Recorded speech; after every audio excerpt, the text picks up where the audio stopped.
Giuseppe Termine, nella qualità di commissario straordinario della Camera di Commercio, interviene su Agrigento Capitale della Cultura 2025, affermando come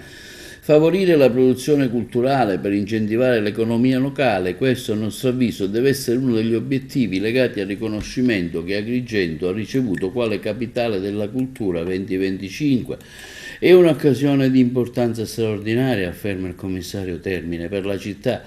e per il territorio agrigentino, che consentirà di stabilire quanto la cultura abbia un impatto sull'economia locale in termini di investimenti, turismo, occupazione e valore aggiunto. L'impatto degli eventi culturali in un simile contesto non è da considerarsi soltanto in termini di erogazione di contributi, ma deve essere visto come un trampolino per l'economia locale attraverso piani di sviluppo culturali, al fine di incidere positivamente sul valore aggiunto della comunità.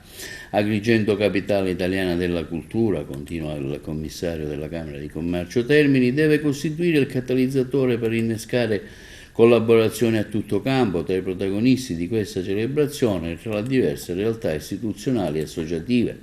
La Camera di Commercio intende valorizzare la straordinaria vocazione della cultura d'impresa, del lavoro tipica del territorio, per far emergere in tutta la sua potenza evocatrice la nostra tradizione imprenditoriale, che dà ragione delle caratteristiche dell'attuale tessuto produttivo.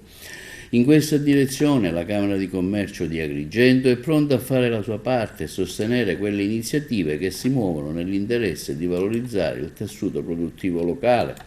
Riteniamo pertanto, conclude il commissario Giuseppe Termini della Camera di Commercio, di avere titolo per coinvolgimento pieno nell'organizzazione della celebrazione del 2025, al fine di rappresentare le aspettative ambiziose che le imprese della nostra provincia